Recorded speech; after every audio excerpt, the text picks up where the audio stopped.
Instituto de Investigación y Difusión de la Danza Mexicana, Asociación Civil. Delegación, Ciudad de México.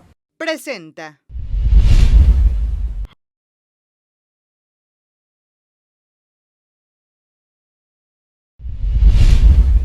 Es un gusto saludarles. La delegación Distrito Federal Ciudad de México está aquí con ustedes para compartir un conversatorio. En primer lugar, quiero presentarme ante ustedes. Su servidor Alejandro Moya Ramírez fungirá como moderador de este conversatorio. Quiero presentar a la maestra Esther Salgado Ortiz. Ella es profesora licenciada en Educación Física. Realizó una maestría en Educación Superior en la INEP Aragón, en la UNAM. Realizó un diplomado en danza folclórica en la FES Cuautitlán de la UNAM. Asimismo, hizo un diplomado en Antropología e Historia que se tituló Vínculos y Perspectivas en la Escuela Nacional de Antropología e Historia. Fue catedrática de la Escuela Superior de Educación Física de 1982 al 2008.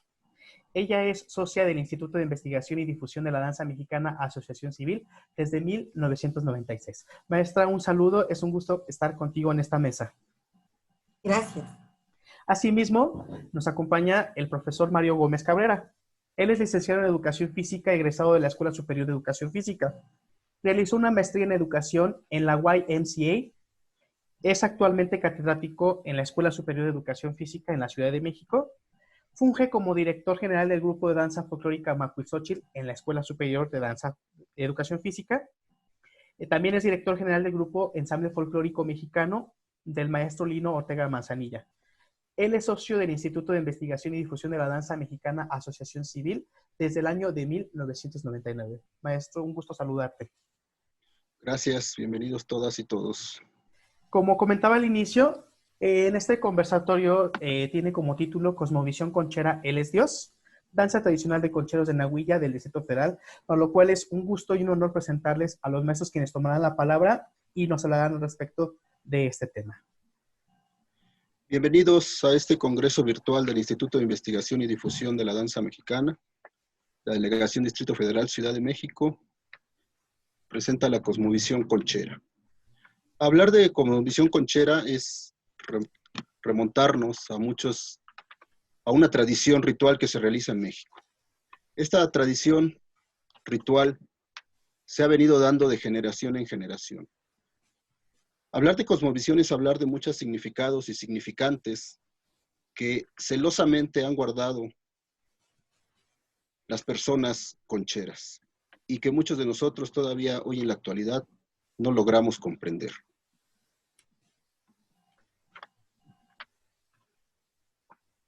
Cuando hablamos de cosmovisión, nos referimos a esa relación que ellos mantienen profundamente entre el universo y la Tierra. Todo lo que ellos hacen, todo lo que en lo que ellos creen, está bordado sobre lo que es el universo, el sol, las estrellas, la luna, los cambios climáticos, las temporadas de siembra, de cosecha, de lluvia. Para ellos, toda esta cosmogonía donde se une el ser humano en la Tierra y el universo es lo que tratan de mantener con todos los rituales que ellos realizan. Esta tradición, ¿sí?, es de orden milenaria, ¿sí?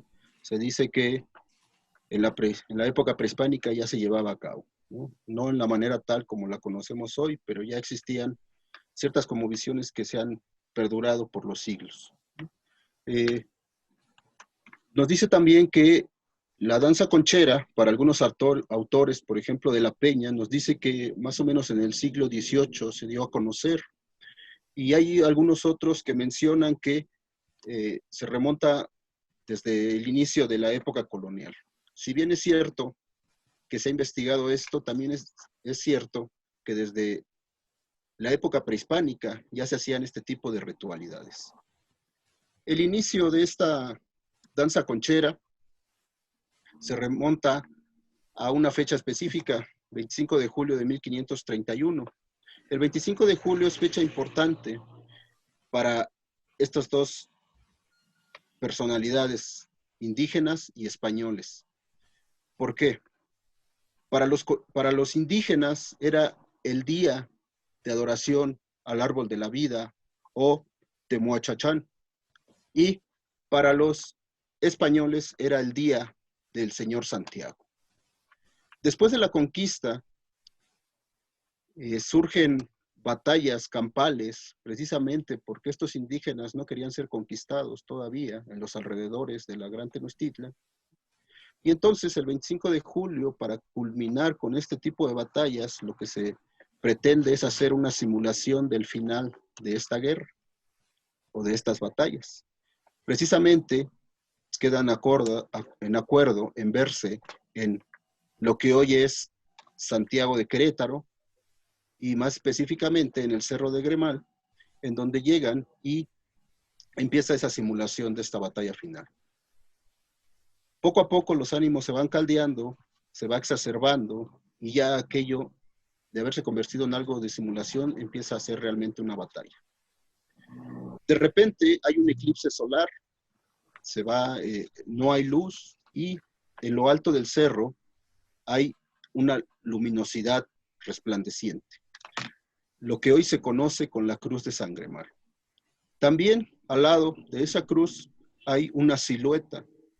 Para los indígenas piensan que es Quetzalcóatl y para los españoles piensan que es precisamente el Señor Santiago. Y se escucha una voz que dice, Él es Dios. A partir de ese momento dejan de luchar, dejan de pelear, se hincan y repiten la palabra, Él es Dios. Punto importante porque aquí, precisamente a partir de esa palabra que escuchan, es como lo hacen en sus rituales, en sus danzas, al inicio de la santa obligación, cuando inician una danza o al final cuando se retiran de esta. Siempre utilizan la palabra Él es Dios, haciendo referencia o haciendo rememoranza a este pasaje de la historia.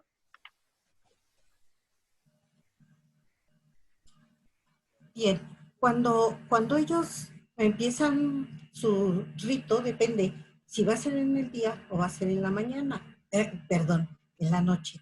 Si es en el día y tienen que trasladarse, se visten en algún lugar y luego se van con lo que ellos denominan paso de camino, danzando al lugar donde van a llevar a cabo su obligación. Al llegar al lugar, forman círculos concéntricos. Para ellos es muy importante esto, porque el universo así está formado, por círculos.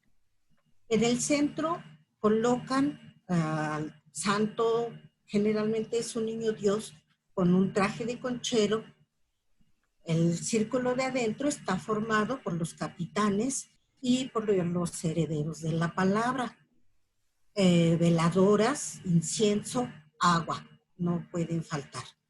En el círculo externo están los portadores de los estandartes, reciben el nombre de alférez, y los soldados. Esto es todos los demás danzantes que no tienen un cargo específico. Se baila en círculos concéntricos, siempre girando a la derecha y a la izquierda, al frente o atrás, y no deben romper ese círculo porque se escapa la energía. Ellos hablan mucho, creen mucho sobre la energía. La energía es lo que les permite soportar días danzando, como es la fiesta de Chalma, como es la fiesta de Nuestra Señora de los Remedios, donde desde una noche antes hacen velación y al otro día danzan, y en Chalma al otro día. Son 4 días que se danza, en la mañana y en la tarde, en la noche se hace velación. Y ellos resisten todo esto en base a tener la energía, no romper la energía. Esta danza conchera está organizada por corporaciones. Estas corporaciones a su vez están subdivididas por mesas, ¿sí? La mesa pues es un grupo de personas que se reúnen precisamente para continuar con esta tradición. Y algo importante de estas mesas es que están dirigidas por un capitán. Y a su vez este capitán es representado por un estandarte. Parte importante de ese estandarte o árbol, que ellos le denominan así también, precisamente haciendo referencia a los árboles que ramifican sus ramas, lo mismo pasa con esta tradición conchera. Mediante esos estandartes ramifican la tradición conchera, ¿no? Y estos estandartes son importantes puesto que tienen un carácter sagrado y se consideran como una reliquia dentro de esta tradición conchera. Entonces, donde haya un grupo de concheros, tiene que haber un estandarte y por lo cual podemos saber que es una mesa. A la par, cuando ellos hacen su danza y hacen estos círculos concéntricos de los cuales hablaba la maestra, en las 4 esquinas tiene que haber cuatro estandartes, precisamente que tienen que ver con los apóstoles de la religión católica, y en el centro, precisamente, bueno, y estos 4 estandartes son como los cimientos de esta tradición conchera, y en medio siempre tiene que ir el estandarte de la mesa a la que es perteneciente ese grupo de concheros. El número de integrantes de cada mesa puede ser variable. Hay mesas que son de 15, 30, 60 y incluso más integrantes, ¿no? Y que pues se congregan por lo regular en los atrios de las iglesias para realizar la danza, aunque como vamos a ver posteriormente no es la única obligación que ellos van a realizar. En la Ciudad de México existen diversos tipos de agrupaciones de danzantes. Nosotros elegimos concheros de Nahuilla porque, de acuerdo a lo que habíamos leído anteriormente, son los que tienen más tradición. Se les llama concheros de Nahuilla porque justamente portan una falda. Encima llevan una capa, la corona, donde llevan las plumas. El nombre correcto es corona. Normalmente la gente maneja penacho. Penacho fue un nombre despectivo que le dieron los españoles porque penacho tienen los animales. Las aves tienen penacho sobre su cabeza, una acumulación de plumas o plumas más grandes. Pero entre los concheros el nombre correcto es corona. Usan una concha de armadillo como instrumento principal. Pueden acompañarse también de sonajas. Ellos prácticamente no usan tambores ni huehuetl, sino solo conchas y las sonajas. Usan en los tobillos los ayoyotes para que dan un sonido como de hojas secas. Y la corona la adornan con plumas de avestruz de diferentes colores y le añaden plumas de gallo, plumas de faisán. Es realmente al gusto de cada quien como adorna su corona. A todo esto se le llama portar el uniforme. Cuando el capitán dice que hay que uniformarse, quiere decir esto, que se van a poner el atuendo con el que van a danzar. Se llama uniforme porque son guerreros. Van a luchar como decía Mario hace un rato, contra su vanidad, contra su egoísmo, contra sus pecados, digamos, ¿no? Y a conquistar, van a conquistar.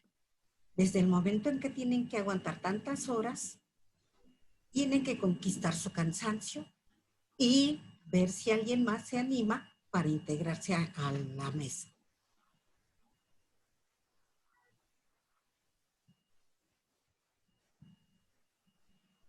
Existen 2 tipos de ceremoniales que ellos realizan. Un ceremonial que es abierto y que le vamos a denominar ceremonial diurno, y un ceremonial privado, ¿sí? O ceremonial nocturno. El ceremonial diurno, como es el que comúnmente nosotros conocemos cuando vamos al atrio de una iglesia y vemos a los concheros danzar, o a los danzantes, ¿sí? Ese es el ceremonial diurno. Pero no solamente es la danza en sí, que es lo que vemos, sino es toda una serie de simbolismos, de cosmovisiones que ellos hacen, incluso al momento de estarse ataviando con sus elementos para la danza, incluso al momento de estar vistiendo su copili, ellos están en una forma ritual elaborando, ¿no? Al momento de que ya están listos, entran a la iglesia a pedir permiso para poder danzar y posteriormente se retiran de ella y empiezan sus danzas, ¿no? Antes de empezar a danzar, hacen su ofrenda en el centro y posteriormente empiezan a danzar. Cuando se van a retirar, después de horas de estar haciendo sus danzas, pasa exactamente lo mismo. Retiran la ofrenda y van a la iglesia, adentro de la iglesia, a agradecer precisamente por haber cumplido la santa obligación. Pensaría uno que ahí termina ese ceremonial diurno, pero no. Después se alejan y se van a una parte, digamos, un poco más íntima, en donde siguen las alabanzas y siguen los cantos y empieza la despedida. Esta despedida puede durar entre 30 hasta 2 horas, ¿no? Y ahí más o menos culmina el ceremonial diurno.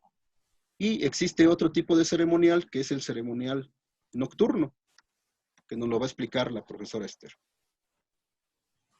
El ritual nocturno es lo que ellos denominan vestir el santo Xochitl. Cuando uno asiste a una velación, le piden a uno que lleve flores y lleve una veladora o 2 veladoras, como uno quiera. Con esas flores, ellos van a hacer el tendido de la flor. Sobre un petate, ante un altar, empiezan a cortar las flores de su pata y le dejan un pedacito de patita. Y con esas en el piso van formando una cruz. Y le forman unos rayos como de, no sé, una imagen católica que tiene rayos. Ay, se me fue ahorita el nombre. Y después empiezan a recoger esas flores. Cada flor, antes de ser puesta en el piso, fue sahumada, besada y acomodada. Cuando las empiezan a levantar, es el mismo procedimiento. La sahuman, la besan y la van amarrando a esta forma, para ellos casi sagrada, y la van amarrando flor por flor. Las flores que sobraron son acomodadas en unos bastones de mando, y ahí son amarradas también flor por flor hasta que terminan con todas las flores. Después a cada uno de los asistentes le hacen una limpia, besan el santo Xochitl y besan los bastones, y entonces pueden retirarse. Esto se prolonga toda la noche. La velación puede empezar a las 10, 11 de la noche y termina hasta las 6, 7 de la mañana. En cuanto a las santas obligaciones, hay 4, y estas 4 convergen en 5 santas obligaciones que tiene que ir haciendo el camino de la cruz. Si ustedes se fijan, ahí hay un simbolismo. Hay una cruz que hace referencia a los santuarios que tienen que ser visitados. El primero está en el este y se encuentra en el Estado de México, precisamente en el Sacromonte. Ameca Meca, Estado de México, y este se realiza en febrero-marzo, ¿sí? Y en la época prehispánica ahí tenía algo importante porque era un culto a Tlaloc. Posteriormente nos vamos hacia el santuario de Chalma, que se encuentra en el sur, ¿sí? Y aquí, más o menos, aquí en la época prehispánica se veneraba a Tezcatlipoca el Negro. Posteriormente nos vamos al occidente o al oeste y ahí tenemos la visita del santuario de la Virgen de los Remedios, el cual ahí tenía el culto en la época prehispánica a Mayahuel. Posteriormente nos vamos al norte, en la Ciudad de México, ¿sí? En el santuario de Nuestra Virgen de Guadalupe, y ahí precisamente se llamaba culto en la época prehispánica a Chalchicuitle, a Matlacueye o a Tonanzi. Estos 4 santuarios son los 4 vientos precisamente que están en los estandartes y que hace referencia también a los 4 evangelios de la religión católica, ¿no? San Lucas, San Mateo, San Marcos y San Juan. Y en el centro converge precisamente el santuario de Tlatelolco, el Señor Santiago, y en la época prehispánica precisamente era la veneración a Huitzilopochtli. Muy interesante todo lo que comenta el maestro. creo que sería oportuno hacer una segunda conversación sobre ello. El tiempo nos consume, pero creo que sería importante a todos los integrantes de este instituto que puedan contactarlos, que puedan tener con ustedes esa cercanía, por lo cual si pueden compartirnos a la imagen sus contactos. Y pues bueno, es el momento de dar cierre a este conversatorio. Maestra. Muchas gracias. Maestro. Gracias a todos y nos vemos en el siguiente. Que su sol sea brillante. Es un gusto compartir el material de la Delegación Distrito Federal y también será un gusto volverlos a saludar en una siguiente emisión si es que hay oportunidad. Que estén muy bien y hasta pronto.